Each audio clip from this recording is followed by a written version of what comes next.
So hello everyone, welcome to my channel Khushi literature corner. और आज का हमारा टॉपिक रहेगा थीम ऑफ इवोल्यूशन। हमने इसकी पोम पहले पढ़ लिया और अब हम थीम और सिंबल्स डिस्कस करेंगे जो कि बहुत ज़्यादा इंपॉर्टेंट है। Evolution is a powerful and symbolic poem by Sharman Lakshmi ने लिखा है। ये सब तुम पढ़ लेना। फर्स्ट पॉइंट आता है हमारा एक्सप्लोटेशन ऑफ नेटिव अमेरिकन्स। सबसे पहला पॉइंट है कि नेटिव अमेरिकन्स का किस तरीके से एक्सप्लोटेशन किया, किसने? वाइट अमेरिकन्स ने किया, बिफेलो बिल ने किया। बिफेलो बिल ने क्या किया? एक पॉन शॉप ओपन किया on the reservation and native Americans suffering from poverty begins to sell their belongings to him. मतलब नेटिव अमेरिकन्स इतने ज़्यादा गरीब हो गए थे, इतना ज़्यादा सफ़र कर रहे थे अपनी लाइफ से, they are not able to eat something.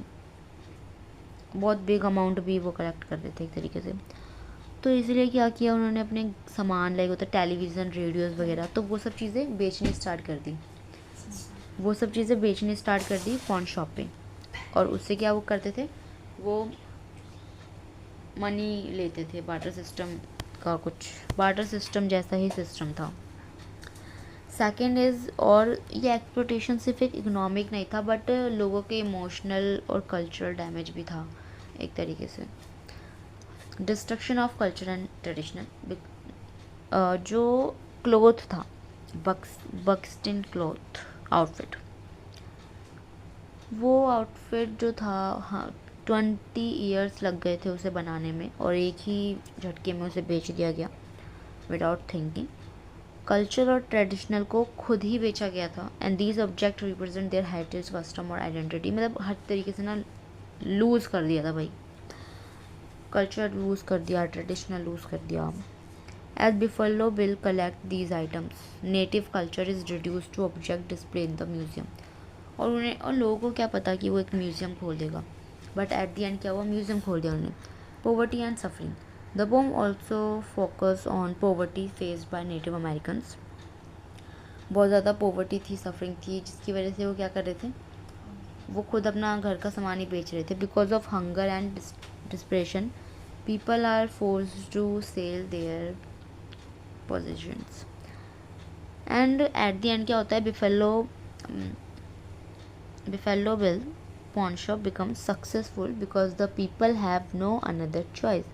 Peoples के पास तो कोई चॉइस ही नहीं था, पैसा कहाँ से आता, इसीलिए उन्होंने ये तो कदम उन्हें उठाना पड़ता। और यही चीज़ आगे जाके उनके लिए एक मजाक या एंटरटेनमेंट बन गया नेटिव अमेरिकन कल्चर। तो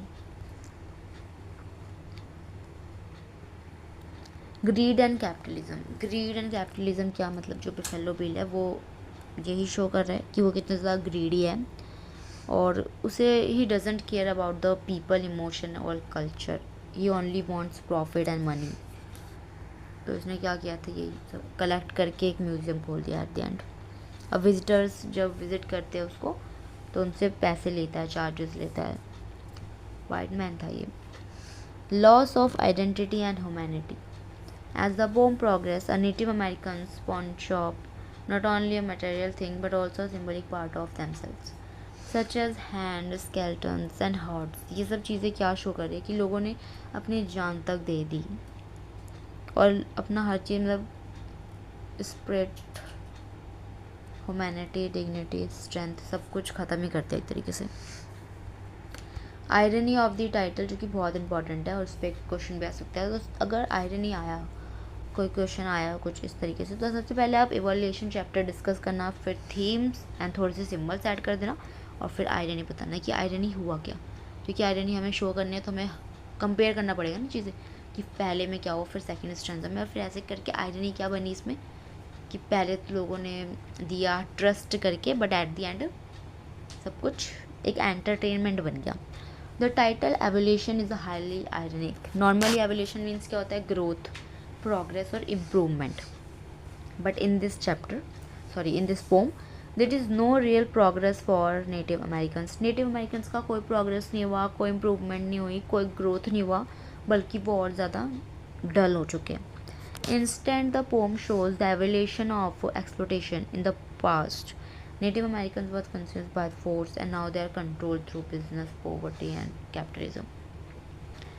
तो अगर इवोल्यूशन आ गया या फिर इवोल्यूशन चैप्टर भी एक्सप्लेन करने के आगे तो तुम ये सब लिखोगे। हिस्टोरिकल इनजस्टिस रहा है क्योंकि the pome also reflect the long history of injustice faced by American. Okay, and Buffalo Bill is a historical figure connected with the American West and destruction of native culture. The poem reminds readers that the pain is colonization still affect native communities today. Conclusion में जितना भी ऊपर लिखा है वो सब नीचे लिखना है आपको. इवोल्यूशन चैप्टर में कितने सारे थीम्स वगैरह ये सब नीचे लिख देना. सिंबल्स की बात करें तो क्या है, बफेलो बिल खुद एक सिंबल है. क्यों? क्योंकि वो एक वाइट अमेरिकन सोसाइटी का बंदा था.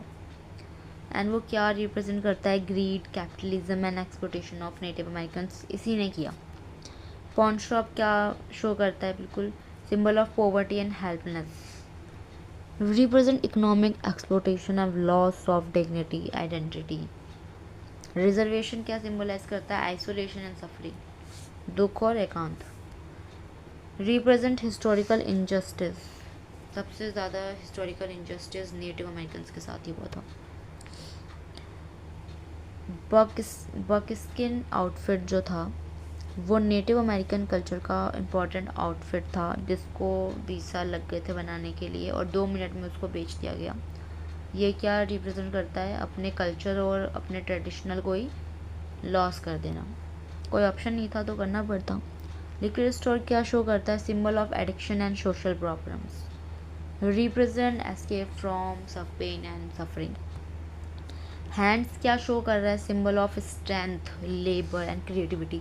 जिस हाथों से इतना क्रिएटिविटी थी, स्ट्रेंथ था, उस हाथों को बेच दिया गया.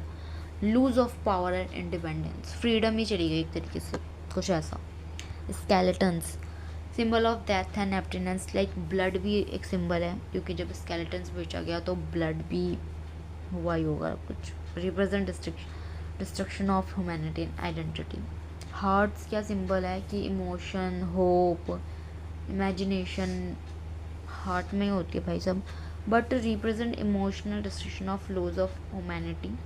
लोगों ने अपने हार्ट तक बेच दिए थे just because of money. Museum of native American culture. Symbol क्या करता है ये, how native culture is turn into a business for profit, और वो एक एंटरटेनमेंट रह गया ये भी. सो कंप्लीट हो चुका है themes and symbols, and thank you so much.